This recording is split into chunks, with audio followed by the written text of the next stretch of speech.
Hello बच्चों, कैसे हैं आप सब। इम्परेटिव सेंटेंस नरेशन में चल रहा है। पिछले वीडियो में मैंने आप लोगों को बताया कि किस प्रकार इम्परेटिव सेंटेंस से जब हम इनडायरेक्ट बनाएंगे तो जो उसके जनरल रूल्स थे, कैसे क्या परिवर्तित होगा। फिर से एक बार मैं बता देता हूं आपको। यदि रिपोर्टिंग वर्ब सेड टू और आगे रिपोर्टेड स्पीच का भाव, इम्परेटिव सेंटेंस का यदि आदेश का भाव है तो सेड टू को ऑर्डर्ड में, यदि भाव विनती का है तो सेड टू को रिक्वेस्टेड में, यदि भाव किसी सलाह या सुझाव का है तो एडवाइज्ड में। ये तो रहे आपके रिपोर्टिंग वर्ब के परिवर्तन की बात। कॉमा इन्वर्टेड कॉमा इसमें हटा दिया जाता है और आगे इन्वर्टेड कॉमा के अंदर अर्थात रिपोर्टेड स्पीच में आई हुई जो क्रिया होती है उसे हम इन्फिनेटिव टू बना लेते हैं। इन्फिनेटिव टू अर्थात टू लगा के उस क्रिया के पहले उसको इन्फिनेटिव बना लेंगे। यह तो इसके जनरल रूल्स हैं। अब इसे हम एग्जाम्पल के आधार पर देखते हैं। एक एग्जाम्पल हम लेते हैं डायरेक्ट का। The teacher said to me, the teacher said to me, comma inverted comma में, sit down on your bench. अध्यापक ने मुझसे कहा अपने बेंच पे बैठो या बैठ जाओ। ए इम्परेटिव। ये तो इम्परेटिव सेंटेंस चल रहा है, इसलिए आप समझ पा रहे हैं कि यह इम्परेटिव सेंटेंस का एग्जाम्पल है। मान लीजिए एग्जाम में तो आपको यह नहीं बताएगा कि यह इम्परेटिव सेंटेंस है। एग्जाम में आप कैसे पहचानेंगे कि यह किस सेंटेंस का एग्जाम्पल है या किस सेंटेंस का डायरेक्ट है।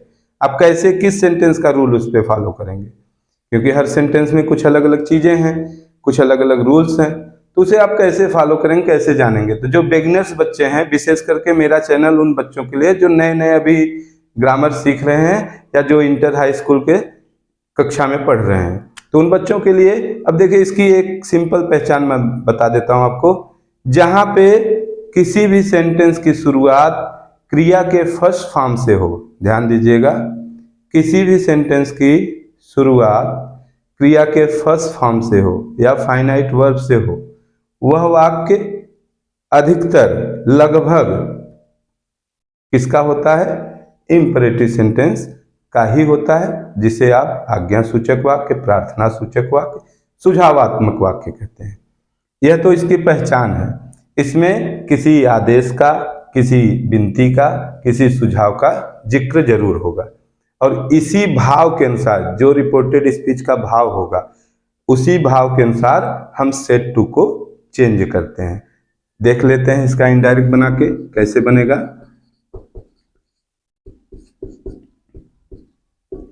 द टीचर सेड टू को आगे का भाव देखिए, टीचर मुझसे कह रहे हैं, तो टीचर जब भी कहते हैं स्टूडेंट से क्या करते हैं, आदेश देते हैं, विनती नहीं करते। टीचर हैं, वो श्रेष्ठ हैं, आपके गुरु हैं, तो गुरु जब भी अपने शिष्य को कुछ कहता है वह आदेश के तौर पे ही कहता है और शिष्य का यह धर्म है कि उनके आदेश को माने। अब टीचर सेड टू मी, तो यहाँ पे seat down on your bench, this is order, यह एक ऑर्डर है और यह किसका भाव प्रकट कर रहा है, ऑर्डर का भाव प्रकट कर रहा है। तो ऑर्डर का भाव यदि यहाँ प्रकट हो रहा है, रिपोर्टेड स्पीच में यदि ऑर्डर आदेश पता चल रहा है, तो सेड टू को हम ऑर्डर्ड में बदल देंगे। किसमें बदल देंगे, ऑर्डर्ड में। क्लियर। कॉमा इन्वर्टेड कॉमा हटा के मैंने इसमें बताया कि असर्टिव की तरह दैट नहीं लगेगा, इंट्रोगेटिव की तरह इफ या वेदर भी नहीं लगेगा। इसमें कॉमा इन्वर्टेड कॉमा को आप भूल जाइए, उसकी जगह पे तो कुछ नहीं लगता। लेकिन यहाँ जो रिपोर्टेड स्पीच में आई हुई फाइनाइट वर्ब है जो फर्स्ट फॉर्म होगी क्रिया की, उसको हम टू लगा के इन्फिनेटिव बना लेते हैं। उसके पहले टू लगा लेंगे और सिट डाउन जो है वह अपने मूल रूप में रहेगा। अब देखिए प्रोनाउन का परिवर्तन मैंने बताया हर सेंटेंस में आपको मिलेगा। यह इतना इंपॉर्टेंट परिवर्तन है, मैं हर वीडियो में आपसे कहता हूं प्रोनाउन का परिवर्तन बहुत इंपॉर्टेंट, बहुत जरूरी और बहुत ही महत्वपूर्ण है, इसलिए इसको आप रट लीजिए, याद कर लीजिए। यह देखिए your, what is your, your क्या है, your is a pronoun, your एक प्रोनाउन है। अब ये कौन सा प्रोनाउन है, किस पर्सन का प्रोनाउन है, सेकेंड पर्सन का प्रोनाउन है। और किस फॉर्म में है, किस केस में है, यह पजेसिव केस में है, संबंध कारक में। तो सेकेंड पर्सन, आप रूल जानते हैं SON का, ओ अर्थात ऑब्जेक्ट, यदि प्रोनाउन सेकेंड पर्सन का है रिपोर्टेड स्पीच में तो वह रिपोर्टिंग वर्ब के ऑब्जेक्ट के अनुसार चेंज हो जाएगा। ऑब्जेक्ट क्या है यहाँ पे, मी। अब देखिए योर मी के अनुसार चेंज हो जाएगा, तो मी के पजेसिव में चेंज होगा, क्योंकि योर पजेसिव के फॉर्म में है, पजेसिव पजेसिव में बदलेगा, संबंध कारक में बदलेगा। तो योर मी के अनुसार माई हो जाएगा, फिर बेंच। क्लियर, देख लेते हैं इसको, कहीं त्रुटि तो नहीं हुई है। The teacher said to me, the teacher ordered me to sit down on your जो है मी के अनुसार माई बेंच। यह तो था ऑर्डर का भाव प्रकट कर रहा है। किसका भाव प्रकट कर रहा है, ऑर्डर का। अब एक रिक्वेस्ट का एग्जाम्पल लेते हैं। देखिए आप लोग, he said to me, comma inverted comma में, please give me your pen. अब देखिए यह दूसरा एग्जाम्पल है और यह एग्जाम्पल रिक्वेस्ट का भाव प्रकट कर रहा है। कैसे कर रहा है उसको देख लीजिए, हिंदी देख लेते हैं इसका। उसने मुझसे कहा, प्लीज, कृपया, प्लीज के बाद कॉमा है, ध्यान दीजिएगा, गिव मी योर पेन, कृपया मुझे अपनी कलम दीजिए। पूरा हिंदी क्या है, उसने मुझसे कहा कृपया आप अपनी कलम मुझे दीजिए। तो किससे कहा है, मुझसे कहा, तो मतलब मैं सामने हूं। अब देखिए, please give me your pen, यह किसका भाव प्रकट कर रहा है। प्लीज अगर लग गया, प्लीज जहां भी आ गया, प्लीज का मतलब ही होता है कृपया अर्थात विनती अर्थात रिक्वेस्ट। प्लीज हमेशा रिक्वेस्ट का भाव प्रकट करता है।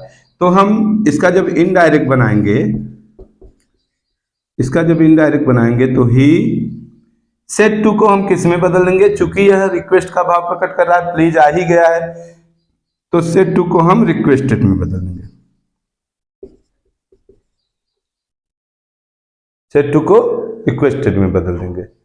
अब कॉमा इन्वर्टेड कॉमा हट जाएगा, आगे यह प्लीज माने कृपया, प्लीज आ गया आपके सेड टू के साथ जुड़कर हो गया रिक्वेस्टेड।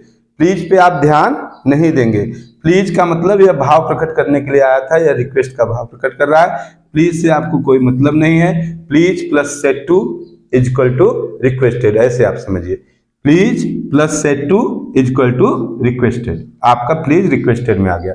आगे बच क्या रहा है, गिव, तो टू गिव मी जो है, मी क्या है, फर्स्ट पर्सन का प्रोनाउन। फर्स्ट पर्सन का प्रोनाउन किस रूप में है, ऑब्जेक्ट के रूप में है। फर्स्ट पर्सन बदलेगा रिपोर्टिंग वर्ब के सब्जेक्ट के अनुसार। सब्जेक्ट क्या है, ही, तो ही का ऑब्जेक्ट यहां लगेगा हिम।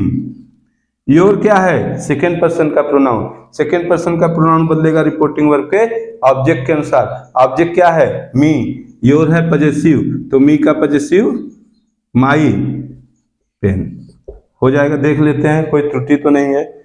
उसने मुझसे कहा कृपया आप मुझे अपनी कलम दीजिए। उसने मुझसे विनती की कि उसे मैं अपनी कलम दे दूं, to give him my pen, उसे मैं अपनी कलम दे दूं। ये तो आपके थे इंपरेटिव सेंटेंस में दो एग्जाम्पल, ऑर्डर और रिक्वेस्टेड का। अब हम आगे एक लेते हैं कि इसमें कहीं कहीं पे निगेटिव अर्थात आप कह सकते हैं निगेशन, मतलब किसी चीज को मना करने की। जैसे मैंने कहा don't come here, don't go there, don't do this, ऐसे आदेश आते हैं। तो हम वहां पे किस प्रकार डायरेक्ट से इनडायरेक्ट बनाएंगे, वह भी इंपरेटिव सेंटेंस होता है। हम देख लेते हैं उसका भी एग्जाम्पल। उसमें क्या होता है, यदि डू नॉट आया है, हम यहां नहीं, हम यहां देख लेते हैं। यदि रिपोर्टेड स्पीच में डू नॉट आया है,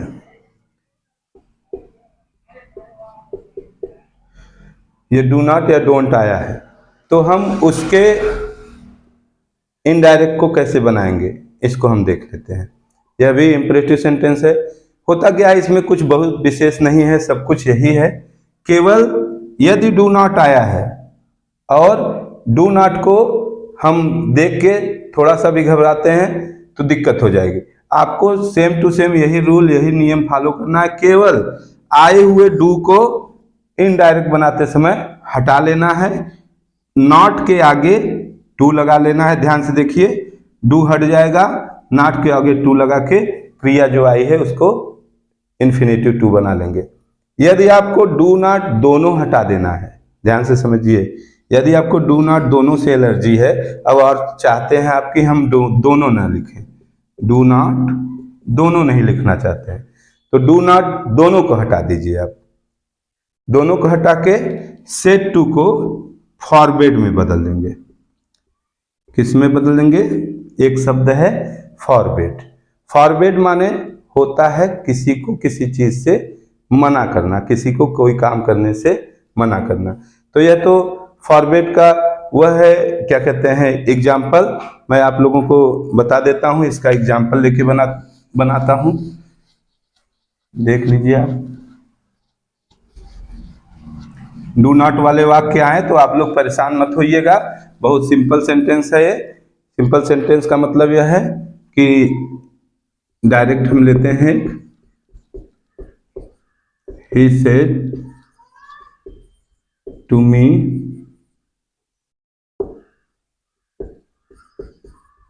do not do this work। एक एग्जाम्पल मैं ले लेता हूं। उसने मुझसे कहा यह काम मत करो। उसने मुझसे कहा यह काम मत करो। तो यह काम मत करो कोई कहेगा तो या तो आदेश देगा, ठीक है, या तो आपको उस काम को करने से मना करे।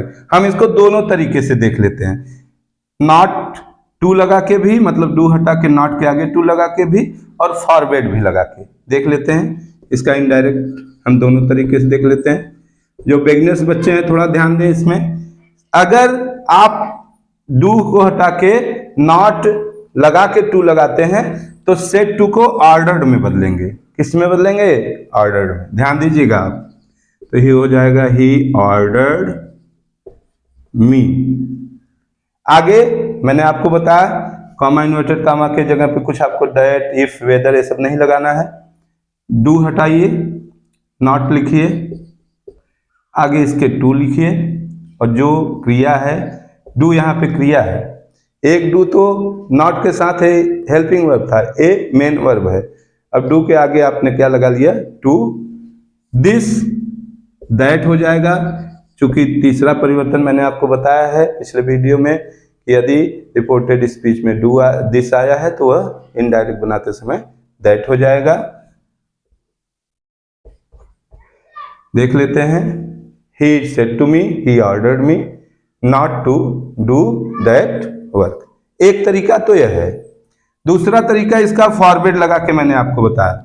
फॉरवर्ड लगा के जो तरीका है, अब यहां पे सेट टू को फॉरवर्ड में बदल देंगे, केवल इतना करना है, he forward me, he forward me। आगे कॉमा इन्वर्टेड कॉमा से मतलब नहीं है, पूरा का पूरा डू नॉट आप हटा दीजिए। टू डू, जैसे यहाँ पे आपने क्रिया के पहले टू लगा के इसको इन्फिनिटिव बना लिया, टू डू दैट वर्क। यह तो आपका था डू नॉट से संबंधित। तो इंपरेटिव सेंटेंस के पहले फॉर्मेट में, ये पहला फॉर्मेट है, इसका एक और फॉर्मेट है इंपरेटिव सेंटेंस का, जिसको आप लेट से संबंधित, रिलेटेड विथ लेट, लेट से रिलेटेड सेंटेंस कहते हैं, लेट से रिलेटेड इंपरेटिव सेंटेंस कहते हैं। उसमें कुछ रूल्स इससे अलग हैं, उसको अगले वीडियो में मैं आप लोगों को बताऊंगा बच्चों। तो इन चीजों को आप थोड़ा सा देखिए, और जहां कहीं भी आपको दिक्कत, समस्या, परेशानी समझ में आए, आप कमेंट करके उसको पूछिए। और ऐसे रिलेटेड कई उदाहरण आपके बुक्स वगैरह में दिए होंगे, आप उसको हेल्प सॉल्व करिए। कोई दिक्कत आती है, हेल्प की जरूरत पड़ती है, आप कमेंट करिए। और जो नए बच्चे हैं, ज़्यादा से ज़्यादा वीडियो को शेयर करें, सब्सक्राइब करें और चैनल को लाइक करें। धन्यवाद।